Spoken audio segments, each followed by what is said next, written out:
안녕하십니까. SCJ 뉴스입니다.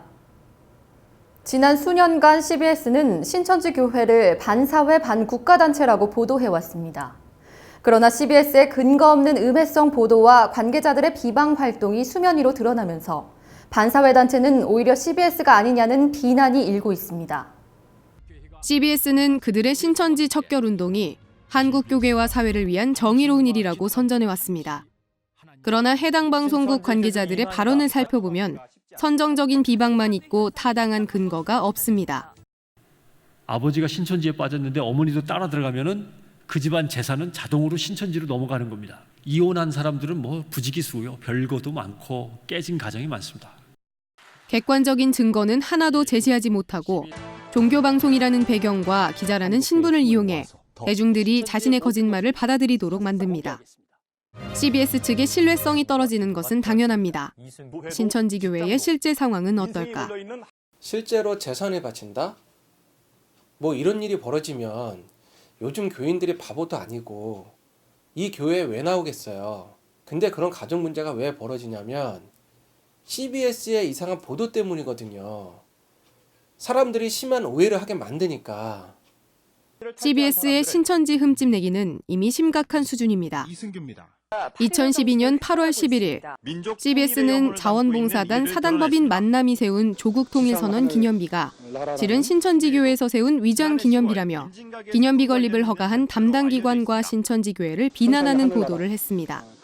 근데 비석을 세울 때는 해당 자치단체나 해당 부서에서 허가를 해줘야 세울 수 있습니다. 근데 저 신천지가 사악한 집단인 줄 모르고 저걸 허가를 해준 겁니다. 그래서 이들이 통일부에다가 강력하게 항의를 했고 저걸 철거 요청을 했습니다. CBS의 음해성 보도 후 해당 비석은 잠시 철거됐지만 기념비 배경이 건전하고 건립단체에도 문제의 소지가 없어 같은 자리에 다시 설치됐습니다. CBS는 이 밖에도 그간 신천지가 주최한 애국평화 활동은 물론 봉사활동까지 신천지가 주최하니 허락하거나 참여하면 안 된다는 취지의 보도를 지속적으로 내보냈습니다.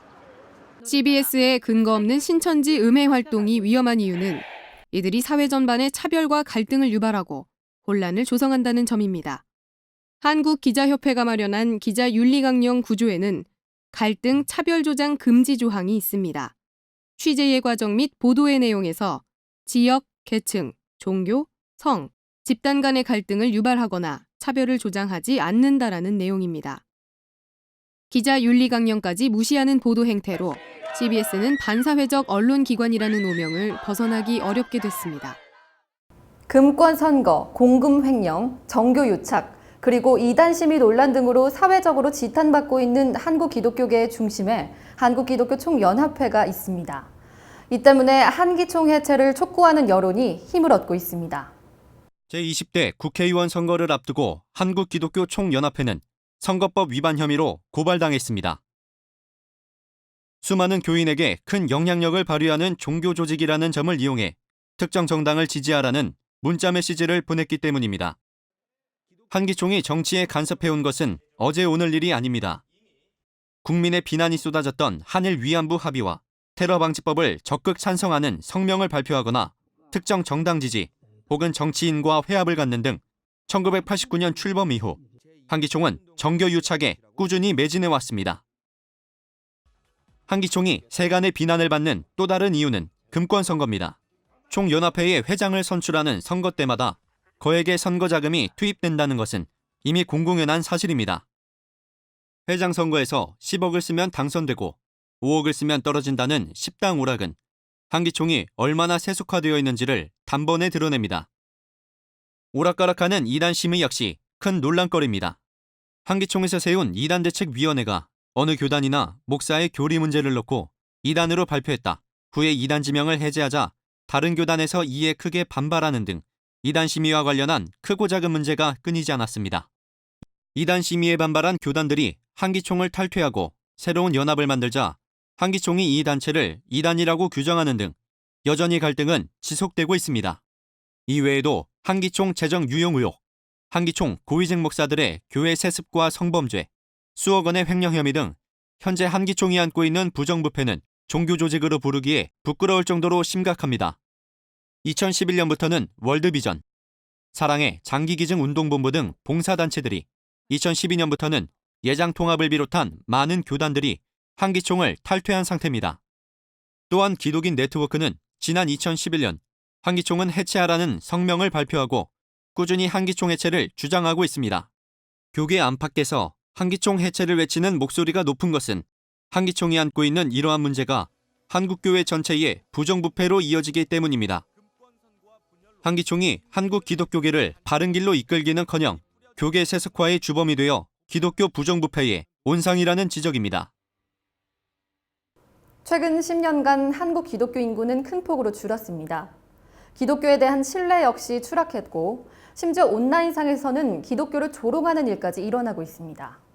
한국 기독교계에 닥친 위기, 그리고 이 위기의 중심에 있는 한기총에 대해 전직 목회자들이 입을 열었습니다. 한국교회가 목회자들이 썩었죠. 완전히 썩었습니다. 사람이 많고 적고를 떠나서 돈벌이 수단으로 목회를 하는 사람들이기 때문에요. 서울 시내 대형 교회에서 수년간 목사로 일했던 김성욱 씨는 인터뷰 첫 마디에서부터 한국 기독교 목회자들에 대한 쓴소리를 주저하지 않았습니다. 말씀 중심의 신앙으로 성도들을 섬기려 했던 그는 한국 기독교계의 신학 명문을 두루 거쳤습니다. 그러나 지금은 목회를 그만두었습니다. 더 이상 목회를 해야 할 의지를 잃었기 때문입니다. 오늘날 한국교회의 어느 교단을 막론하고요. 말씀을 제대로 배운 목사는 단 한 명도 없습니다. 그런데 아이러니하게 목회학 박사들이 많습니다. 돈을 주면 신학교를 다니지 않아도 목사증을 주는 교단들이 많이 생겼습니다. 김 목사는 목회자들의 학력 위조와 학위매매는 흔한 일이라고 증언했습니다. 이 때문에 하나님의 말씀을 제대로 가르쳐야 할 목회자들이 정작 말씀은 가르치지 못하고 교인들을 데리고 밥벌이 삼고 있다며 개탄했습니다. 웨스트민스터 대학을 졸업한 박경배 목사 역시 한국 교계의 참담한 현실을 바로 알아야 한다고 목소리를 높였습니다. 완전히 세속화됐고 기업처럼 됐죠. 기업. 거의 태반이라고 봐도 돼요. 성도들을 이렇게 눌러야 되잖아요. 자기 포장용이죠. 우위를 선점하기 위한 일종의 기만 전술이라 그럴까? 박 목사는 홀로 개척교회를 내고 전 재산을 바칠 정도로 헌신했지만 지금은 목회를 그만둔 상태입니다. 아예 목사로서 자질이 안 되는 사람도 많이 있고, 그리고 그것도 좋다고 또 성도들이 따르니까 예수님이 누려야 할 거를 중간에서 다 누리고 있다고 보면 되죠. 김 목사와 박 목사 모두 한국의 기독교 목회자들의 신학적 도덕적 수준이 이렇게 나락으로 떨어진 가장 큰 원인을 한국 기독교 총연합회라고 지목했습니다. 한기총에 소속이 돼야지만 교회로서 목회자로서 행세를 할 수가 있죠. 내가 하나님 앞에서 신앙을 하고 성도들을 구원에 이르게 해야 되는데 조직을 만들어가지고 거대한 조직에 내가 무슨 감투 쓰고 있으니까 돈을 내고 위상을 만드는 거죠.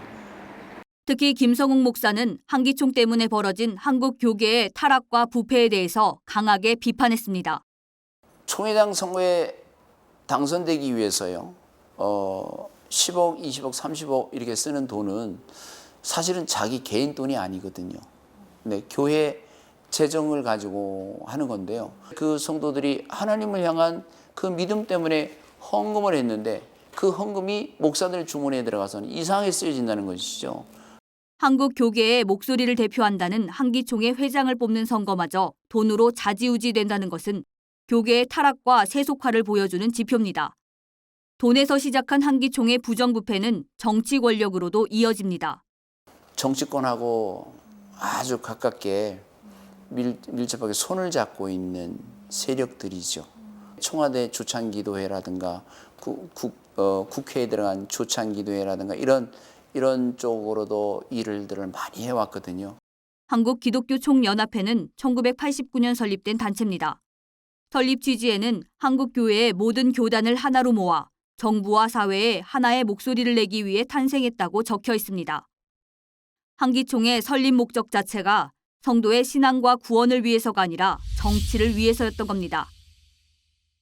성도들을 대변하고 종교계에 있는 교회들을 대변하는 입장이 아니고요. 그 목회자들의 그 풍요로운 삶을 보호하는 집단이라고 보시면 됩니다. 금권 선거와 정권 유착 등 이미 종교단체라고는 볼 수 없는 세속적인 집단이 된 한기총이 왜 아직도 한국 기독교를 대표하는 단체로 남아있을 수 있을까? 목회자들 세계에도 서열이 분명합니다. 근데 그 서열이 정해지는 것은 각 교회의 교인 수, 그다음에 부동산, 재정이 어느 정도 되느냐에 대해서 이런 대형 교회의 목회자들이 이런 비리를 저지를 때에 그 단체에 속해 있는 작은 교회들에서는요, 감히 대형 교회 목사들을 질타를 할 수가 없습니다. 그리고 또 그대로 닮아갑니다. 교회가 서열화되면서 대형 교회들이 교계에 군림하는 형국이 되었고 목회자들의 범죄 행각이 대형 교회에서 작은 교회들에게로 전염병처럼 번져간다는 이야기입니다. 문제가 이렇게 심각한데도 교회와 교단들이 한기총을 탈퇴하지 못하는 이유가 있습니다. 한기총에 소속이 안 돼 있으면 그는 이단 시비에 걸릴 수가 있어요. 그러니까 너도 나도 거기에 가입을 하는 거죠. 이단으로 정통이라고 하는 그 판가름을 내는 것도 순엉터리라고 하는 것이죠. 성경에 기준을 둔 게 아닙니다. 이미 부정부패가 팽배한 한기총, 그리고 그런 한기총의 악영향을 고스란히 받고 있는 한국 기독교계에서 가장 큰 피해를 보는 것은 교회를 다니는 신앙인들입니다. 한국교회, 특히 한기총에 소속이 되어 있는 많은 목회자들은 가짜입니다. 엉터리입니다. 지금 현재 한국교회에는요, 완전히 목회자들로 인한 피해자가 일반 교인들이고요. 순진한 교인들은 그저 우리 목사님이 최고인 줄 알고 맹종을 하는 거죠. 그러니까 세리와 창기가 천국에 먼저 가는 것처럼 너무 자기 교단에만 빠져 있을 게 아니라 시야를 좀 넓혔으면 좋겠어요. 편협된 그런 고착화된 신앙을 하지 말고 하나님이 말씀 아닙니까? 양심 선언을 한 목회자들은 입을 모아 교인들이 성경을 바로 알고 깨어날 것을 부탁했습니다. 개개인이 말씀 중심의 신앙으로 거듭날 때 한국 기독교의 어두운 현실에 빛이 비출 것이라는 분석입니다. 시대와 국가를 막론하고 부정부패는 망국의 원인이었죠. 종교계, 나아가 사회 전체가 건강하기 위해서는 돈과 결탁한 부패단체와 비리 언론을 먼저 타파해야 할 것입니다. 지금까지 SCJ 뉴스였습니다. 고맙습니다.